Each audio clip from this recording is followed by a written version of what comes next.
Hello everyone. My name is Nicole, and tonight I want to talk to you about my IVF experience.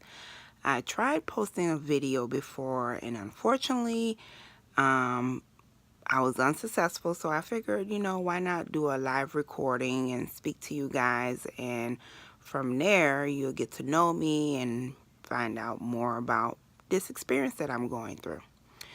So again, I said my name is Nicole. I'm married.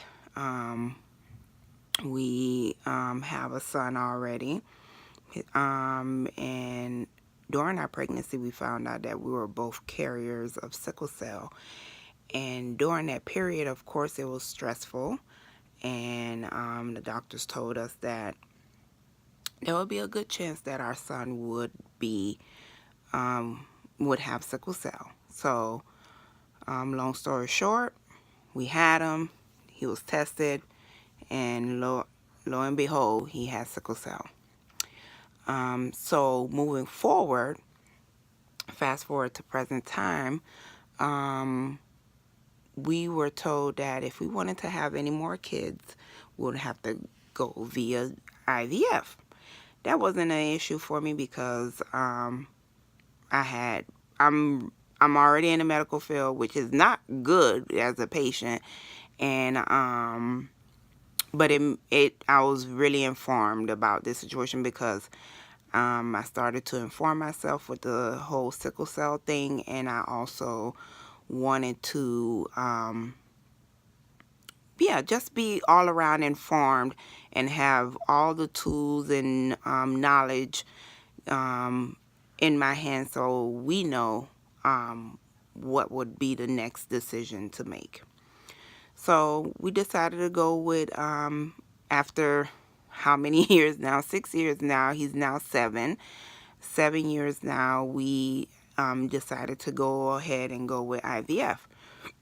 In our case, we do have to have IVF and also this other thing called PGD, and that's pre-genetic diagnosis.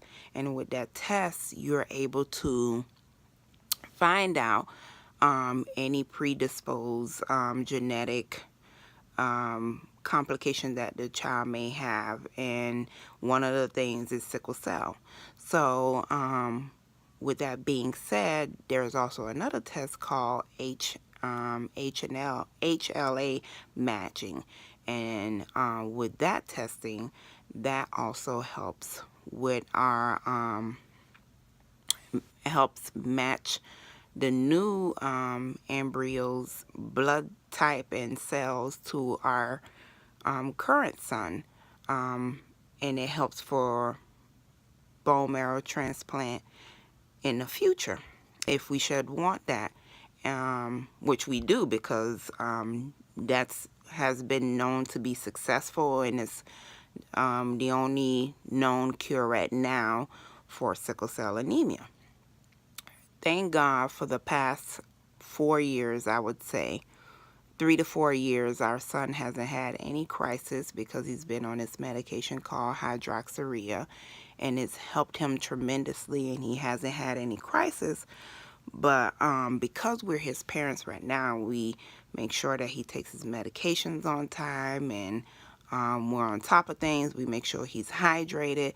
Of course, there's no issues, but the question lies ahead is, when he becomes a teenager and he's active and forgetting to take his medication, how will his body and how his health will be affected. So again, we wanted our IVF process to go through the PGD and the HLL match in order to match our son now, so that there's opportunity for him to have a bone marrow transplant in the future to cure him of the disease. I am currently on my second cycle of IVF. So the first cycle didn't go well, and I explained that to you. The first cycle we had, I was really stimulated, but I didn't have a lot of mature eggs. They were able to get 45 eggs, but out of those 45, only 8 were fertilized. And then after the biopsy was taken, which is part of the PGD testing, they take a small cell biopsy of each fertilized eggs. And after all the fertilization and biopsy of the embryos at the 5-day mark, we were told we only had 3 eggs. So 14 business days later, we get the results, and it was shown 1 embryo had full-blown sickle cell, but matched our son's blood type, and H&L match him genetically.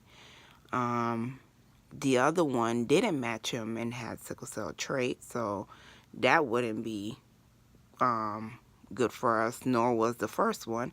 And then the third one was clear of all disease, but again didn't match our son. So it was considered a failed cycle, because although that last one was perfect, it didn't match our previous son. So if there was a need for a bone marrow transplant or anything like that, it wouldn't be an option for us. And unfortunately, we couldn't move forward with a frozen transfer. So here we are with the second cycle. And we all know how it is, ladies, if you're listening to this, being stimulated. This time they changed my regimen with medication. I was taking Golden F, and then they added Minipur to it. So I would do Minipur in the morning and Golden F at night every day. Oh my goodness. I thought I felt heavy the first time. This time I could barely walk. Like, the day of egg retrieval was ridiculous. And it was just so uncomfortable. I could barely walk. Like, my husband was like, should I get you a wheelchair? I was like, I have to make an effort. But obviously I got that wheelchair at the end of the procedure. So we went through egg retrieval, another successful retrieval. This time we got 35 eggs, and from 35 we picked 22, and then from 22 being fertilized, 22 was fertilized, and from the 22, 19 survived fertilization. So we were patiently waiting next 5 days for those results to find out how many survived biopsy after the fertilization. So as I told you previously, only 3 survived biopsy after fertilization, and this time only 6 survived. I'm still in the waiting game of finding out how many of the embryos are affected or non-affected, and which ones match our son, as I stated before.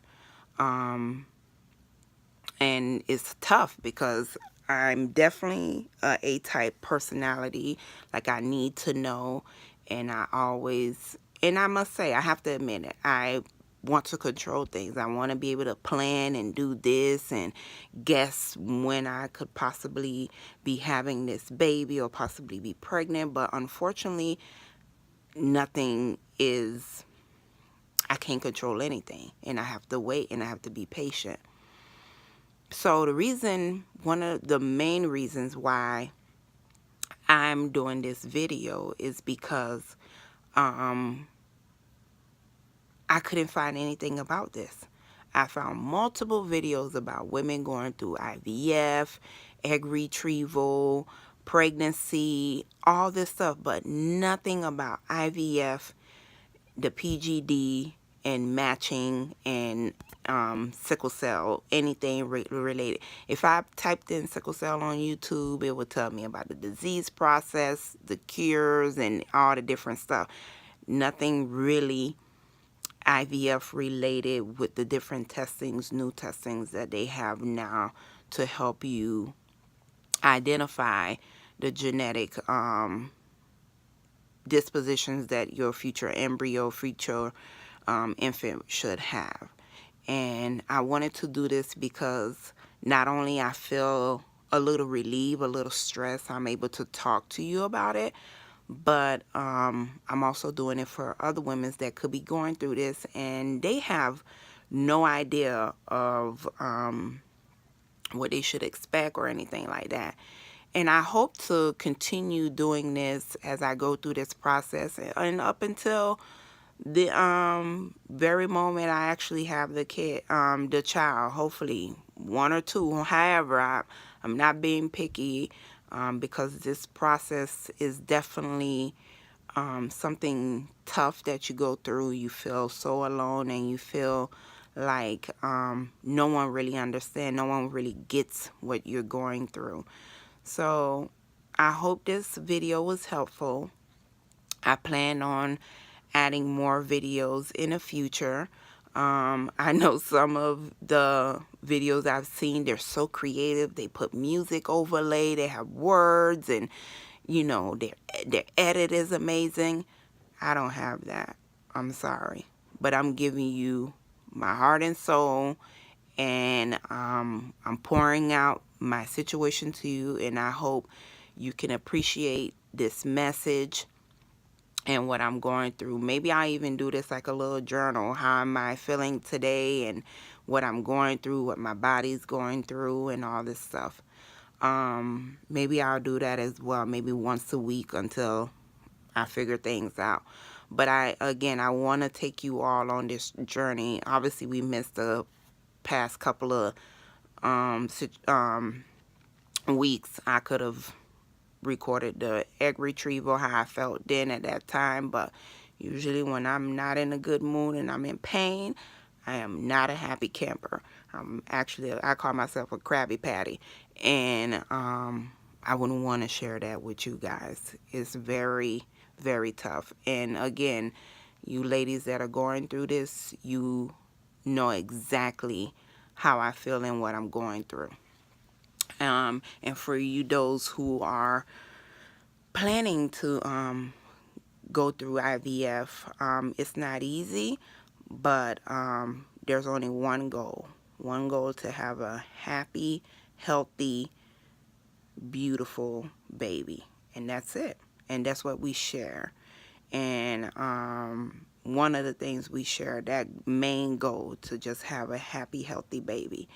And we share other things. We share mood swings. We share uncomfortableness with our bodies, weight gain, weight loss. You know, some people choose to work out, and some people gain a lot of weight because of the medication and stuff. And then most of us, we know we go through our irritable moments where we're so irritable, we're so anxious, like you just never know what to expect from us. And it's not our faults, it's just, you know, the human process. Like, we just want to know sometimes, and we're just so anxious, and to go through this and not be successful can be really detrimental and can put you in a depressive state.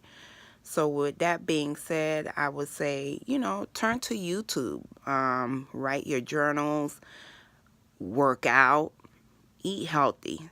For me, I'm in a 14-day waiting pattern. So I've been working out, making sure I'm eating everything healthy to at least lose some of this weight that I've been gaining with all this medication and stuff. Keep myself preoccupied as far as hanging out, doing little fun things and stuff, just to kind of keep my mind preoccupied, because once I get a moment, I just, you know, go crazy in my mind. But again, I really hope you guys take this video and enjoy what I had to say and have a better insight about this. And if there's any question, please feel free to drop me a comment below. Again, I'm new to this. Please be gentle with me. And that's it. And I'm sorry if I said a million ums, because this is my first time doing this YouTube video thing. Again, I try